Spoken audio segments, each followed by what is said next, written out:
Good evening, everyone. My name is Paul Young, and basically my goal with a few of these presentations is to kind of give you an overview of different policies. And this particular one I call is Economy 101, because many people that are reading policy or just look at things, they're not necessarily an economist or somebody that has a finance background. So they typically kind of just look at things in a simplistic state, kind of say, okay, what is it really benefiting myself in terms of my pocketbook? So what I've tried to do with about 7 slides is kind of illustrate to you what economics means to you. Now, you're sitting at home, you could be working full-time, and it doesn't matter whether you work in retail, work in manufacturing, whether you work in an office, whether you're a teacher, a doctor, whatever. It doesn't matter. It only matters who pays your salary. The difference between some people like doctors and manufacturing, it's either private or public sector that pays your salary. That means in order to drive an economy, you have a salary or income that supports it. Now, taking it a next step further, the government itself works on similar principles. Okay, it takes a look at its role as part of economic growth. That means it needs tax money. It needs tax money to support those things that you close dear to your heart, whether that's healthcare, whether that's education, whether that's roads, whether that's social services in terms of people pensions, CPP, EI. Let's say you're in between jobs, you're looking at providing supplemental income to you as you look for work or you're laid off temporarily.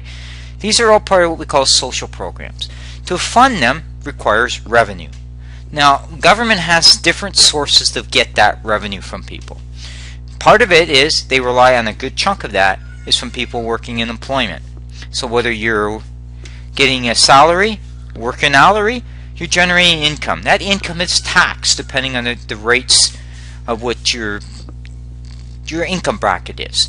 So that taxation goes into a bucket. That bucket then basically is allocated out as part of paying out these social services. So the first focus is on corporate, personal, and consumption taxes. Those are the big amount at the federal level how the government generates money. Now, how does the government get that money from corporate, consumption, and personal taxes? Well, it gets by drivers, consumer spending. That's people going out to stores like Best Buy, going out to Tim Hortons, going to Loblaws, going to Future Shop, okay, going out to eat at Swiss Chalet, McDonald's. All those things, they spend money. That's consumer spending money to a retailer. That retailer then is linked up to, could be a franchisee. Guess what? Owned by a larger corporation, but that franchisee can typically be a small business. And we talked before in other presentations I've done, is small business is a big component of that economy. So when you look at taxation and consumer spending, it's driving different facets of that economy, and it's connected to usually corporations or other entities to kind of expand how they grab that taxation. The second thing we have, and it's very critical, is we have exports. Canada is a country of 36 million people. Therefore, it depends on exports. Okay, those exports are about 530 billion a year.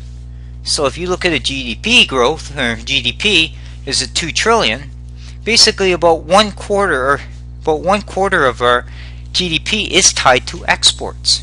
Export jobs tend to pay more, so you need to bear that in mind. The exports generate corporate taxes, they generate payroll taxes, they generate property taxes. And what you're saying, what we're exporting goods? Well, they either come from mining sites, for lumber mills, pulp and paper mills, food processing, automotive production plants. Those employ people. People are either making a good, extracting it, or delivering it through pipelines. That's all part of economic growth. That economic growth then flows through as part of taxation. Government spending. Well, what are they doing? They're providing teacher salaries.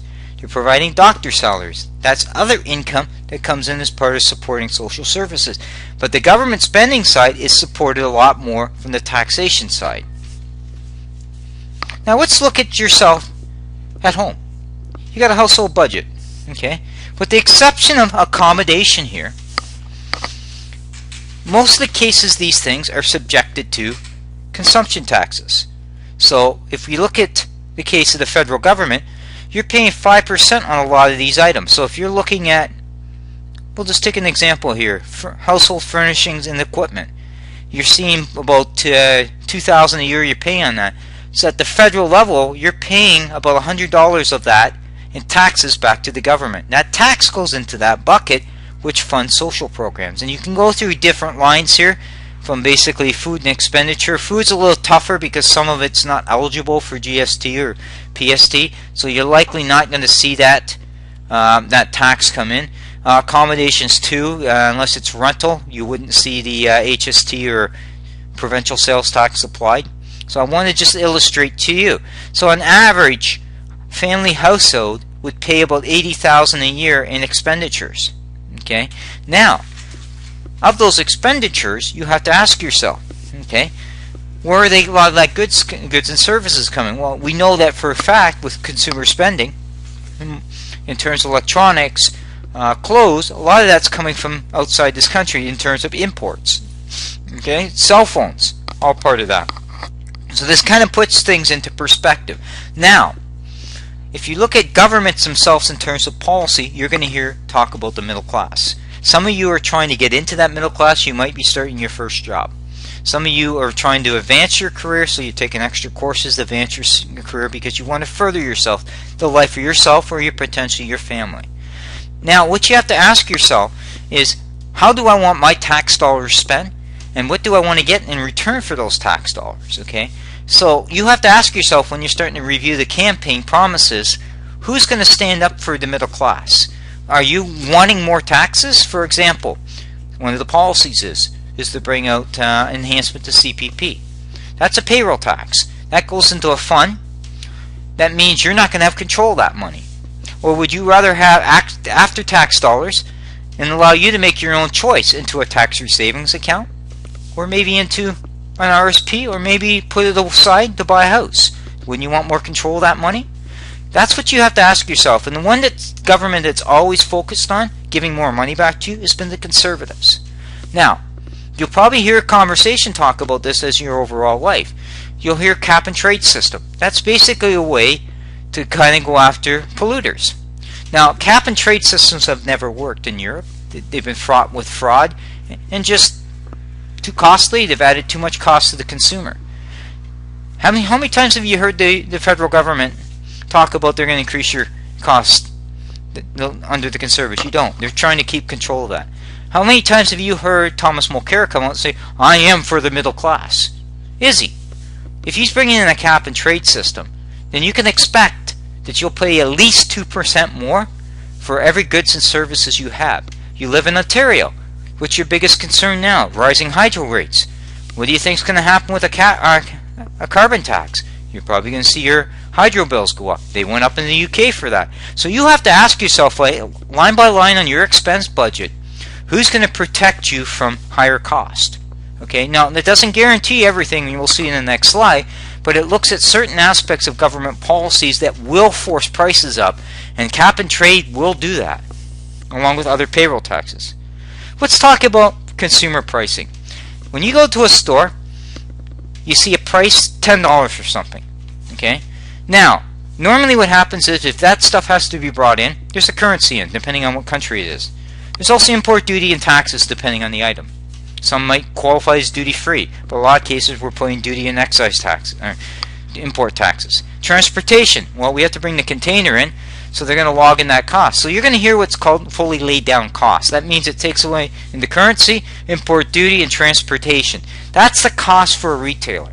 Now he has to decide, by his cost coming in, now he has to add in his overhead from his store operation and his profit, what he's trying to achieve with this item. That's where you get the markups and markdown. He's trying to basically make money off this. That's how consumer pricing works.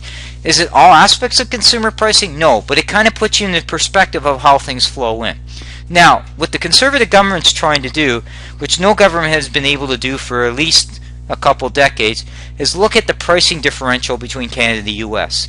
Stephen Harper brought in a new bill in January of 2015 to kind of look at the pricing. So he's kind of looking at consumer pricing to make sure that we're not being gouged. I have not heard Thomas Mulcair or Justin Trudeau say they will honor that bill, or what they will do is in terms of looking at consumer pricing. Haven't heard that. So it's something you need to bear in mind when you're asking on the election path of what's going to happen. A lot of you might be on this, watching this video, might be 30, maybe 35 and under. And the reason I pick on that, it's not to be negative to that generation, because if you take 30 and under, you're basically born in 1985 or later.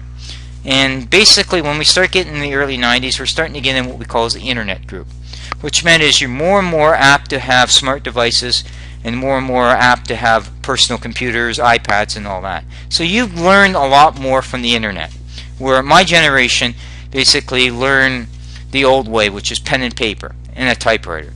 So I've listed a few items there. I won't talk about all of them, but I'll give you a couple examples. Smart devices, clothes, rent, condo, food, and entertainment. These are a couple of areas where typically the 30 or 35 and under are going to be influenced in terms of expecting in terms of things. I could add student loans in, but I really want to focus on cost increases or impact to you. This next slide talks about a smartphone. Now, it could have easily been an Android. It could have easily been an iPad. It could have been a laptop computer. But what I wanted to highlight here is a couple things. First, you notice the price here. Now, that's just a plan from one of the samples I took. It could have been any plan. What I want to talk about, who makes a smartphone? Well, most of the smartphones or Androids or all that are made by Sony, Samsung, and LG. So electronics company makes them, right? Let's talk about those electronics companies. They're large corporations. Most cases I hear and see on the blogs is people hate these nasty big corporations because they're all about shareholders' value. Yet, most of you buy smartphones. So if you're buying a smartphone, aren't you supporting a large corporation? If that's the case, then maybe you want to give up your smartphone. I don't hear anybody saying they want to give up their smartphone. Okay? That's one piece of it. The second piece is how are smartphones manufactured or sold? Well, they don't just through pixie dust come up and they create. They've got raw materials in them. Look at what some of the raw material you're seeing. Rubber, copper, tin, silicone, chrome, lithium. What are those? Some of those have to be mined. Some of them have to be refined.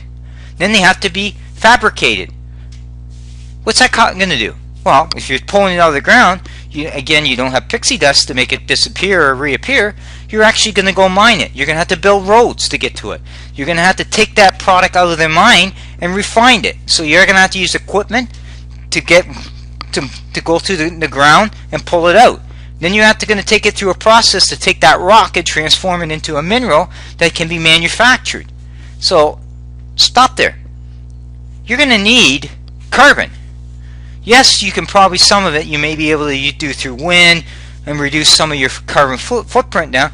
But if you get into remote mines and you get into other mines where you don't have that result, you're going to be relying on natural gas or some sort of heat source to help you run your mining operation. But you hear people talk about that. You don't hear Mulcair talk about that. Why? Because he's not talking about basically the intricate details of how things are done and where Canada fits in this. Canada is a huge miner. We've got good reserves of lithium. We've got good reserves of vanadium. We've got starting to develop reserves in rare metals. Okay? Why is that important to bring up? I'll tell you why. Because in order to have your smart devices that you love and cherish, or your iPads or even green energy, you need those rare metals, vanadium, and all that as part of the fuel cells, the batteries, and all the components. So, guess who makes the bulk of the rare metals? China. China makes a lot of those rare metals. Guess what happens? We've got trade deals with them. Why do we need those trade deals? Because we want access to the rare material. We want to be able to deal with them as part of that exports. Because remember I said, we depend on exports to grow it. Those of you who want good jobs. Don't we want the exports to help support those jobs? That's the thing. Second thing on this slide. We manufacture. The phone's been produced in China, India, Vietnam. Doesn't matter. It's in overseas. It's now shipped over here. Guess what happens? We have to put it on boats. So the boats don't run by wind. They usually run by diesel, or they're run by oil. So that means carbon to bring it over here. Now it gets to a port, to Vancouver, Prince Rupert, Halifax, and it gets to a warehouse. Now it's got to be taken off, loaded, put on another truck to a warehouse. Again, carbon footprint.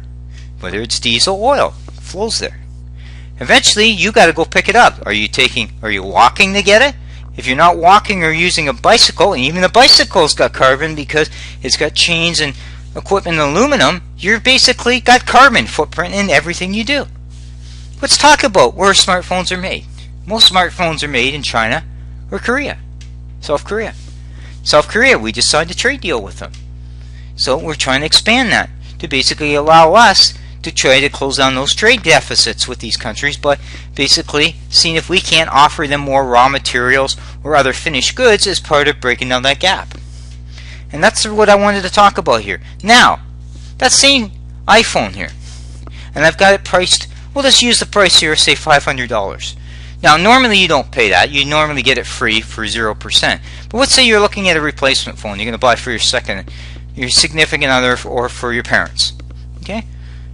So let's say you go out and buy a new one at $500. The carbon tax that Justin Trudeau and Thomas Mulcair are talking about will add at least 2% to that cost of that phone. So instead of paying $500, you're going to be paying $510. Okay, so that's $10 more out of your pocket to support climate change. And honestly, climate change is a concern. However, it's overblown.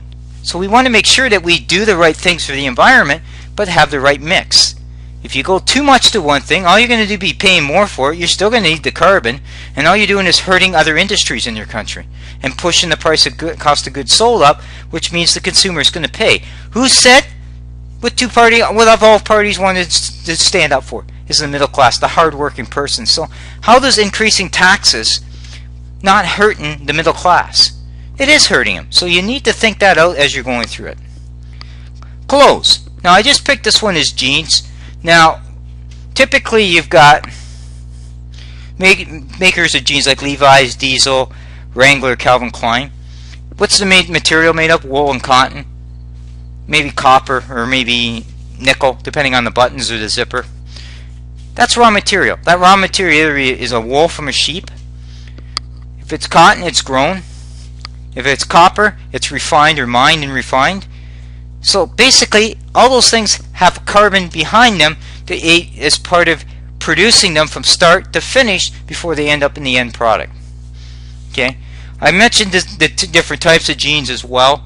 When we get in designer, they're typically made in US or Italy because people are willing to pay a premium for that. But everyday jeans, the low wearing ones, when you go to Walmart or other stores that sell lower priced jeans, they typically are coming from China or Turkey.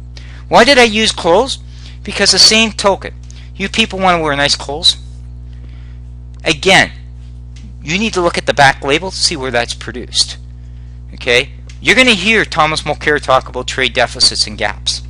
Okay, if we don't have right deals and continue to export them and make sure we've got the right products going in it, we'll never close that gap down. And shutting down the oil sands is not going to close the gap of the trade deficit down. If anything, it's going to worsen it because we're going to rely too much on finished goods coming in here, and we can't compete with that when we look at your tax base here because we're too small, we're geographically challenged. So you need to bear that in mind when you're looking at policy. Thank you so much and have a great evening.